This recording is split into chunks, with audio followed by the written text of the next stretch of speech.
Corsair Cup. First ever Corsair Cup, and hopefully plenty more to follow.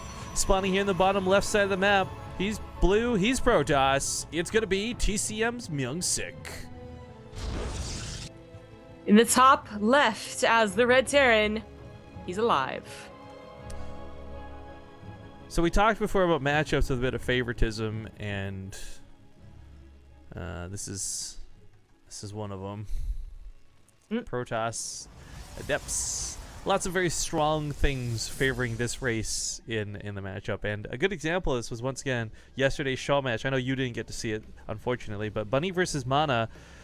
Man, Mana just, it was disgusting. He's a good player. I'm not going to pretend like he isn't, but he made Bunny look like Bunny wasn't a good player.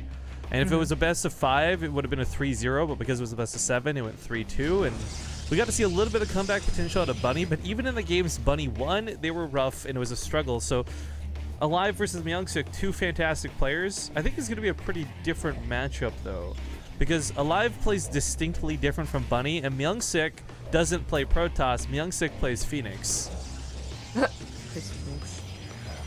Well, we'll see if aLive has... It's not exactly having tricks up your sleeve. It's basically just about having a good read on the situation. Basically knowing your opponents, so Phoenix's, as you've been saying, and knowing the actual TVP matchup. Luckily, if you know MyuNgSiK, you do know Phoenix, and if you know Phoenix, that style hasn't changed too much from Heart of the Swarm. Obviously, the timings are different and whatnot, and we don't really see any SCV pools that you might see in Heart of the Swarm to combat it, but... who was it that faced MyuNgSiK? Was it Bjorn, probably? I'm probably gonna say it was Bjorn. That made the Phoenix style not look totally, like, legit, just basically in the mid-game it had some trouble.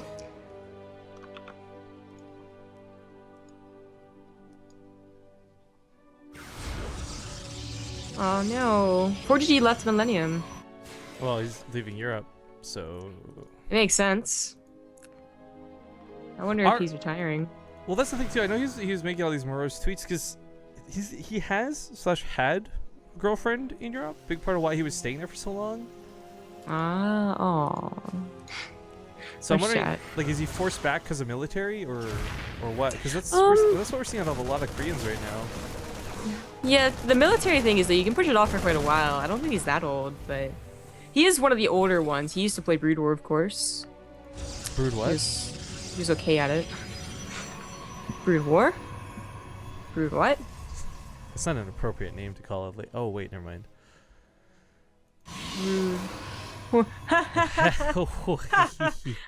you. Okay, so Adepts and a Warp Prism are really nice for the matchup, but unfortunately for MyuNgSiK, he's not going to have that walk across the map, walk through the park that I think he wants, because there's a lot of Marines at his doorstep. Now, unfortunately for him, unfortunately for aLive, Foot on Overcharge should hold this. Yeah, easy peasy, and it's not even worth, like, busting it out, you know? In Heart of the Swarm, if you got one of these, you're like, yeah, that's one less in the main, but... yeah, it's actually a tactical advantage to force one out early. It wasn't that cool when that was part of the strategy for the game. Not anymore. Now the strategy is, you know, commenting on how Protoss place their pylons defensively. It's a little weird. I still don't like it in terms of coolness factor. It's still stupid.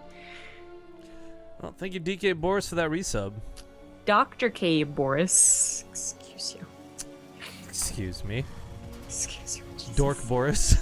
No, yeah, Dork Boris. 7 months, I shouldn't be making fun of this guy. Thank you very much, Doctor, with your PhD or whatever it is, K. Boris. Here comes this Adepts Net Warp Prism, though.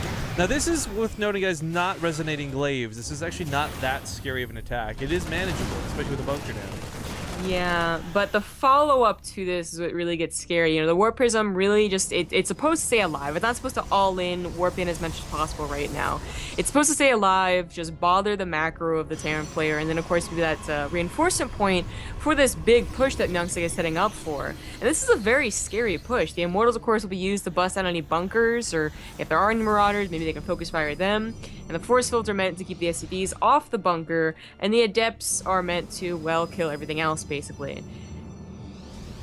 One bunker can technically, like, hold if the Force Fields mess up, but the Force Fields are what's key here. Yeah. And that bunker is already kind of in a enclosed location, so you can't even get a full surround on it.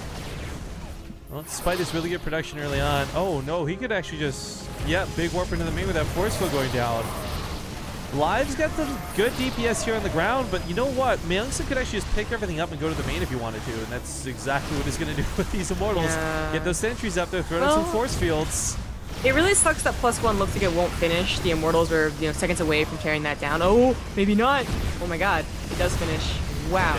Okay. But even with +1, that doesn't let them get up the ramp any easier. Despite these medevacs picking up here, this is still a sizable Protoss army that's made it to the main. And let's not forget, MyuNgSiK, the only reason he's not warping right now is he's supply block. The second those 2 pylons finish up, 5 more Adepts going to reinforce this army. Yeah, it's just too small of an army for aLive to take this on, especially without like a nice concave as the SimCity's working against him right now. Oh god. The Liberator would most well be used killing the Warp Prism. And a couple of Adepts sent over here. There's a bunker distracting, which is nice. Tries to use its Liberation. Liberator. Yeah, it goes Defender mode. Freedom mode activated.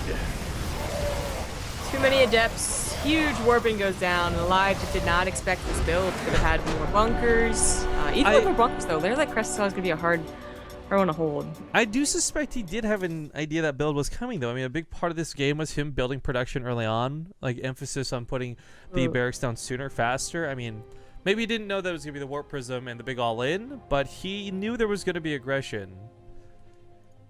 And it does suck that that didn't go so hot for him, though. Lair like Crest, not the hottest map in the map pool either. Kind of hard to defend your natural base. Either way, that does give aLive a very nice 1-0 in the series, and we'll see where MyuNgSiK decides to take, or sorry, gives MyuNgSiK a 1-0 in the series, excuse me, where aLive decides to take the map, as it'll be his choice.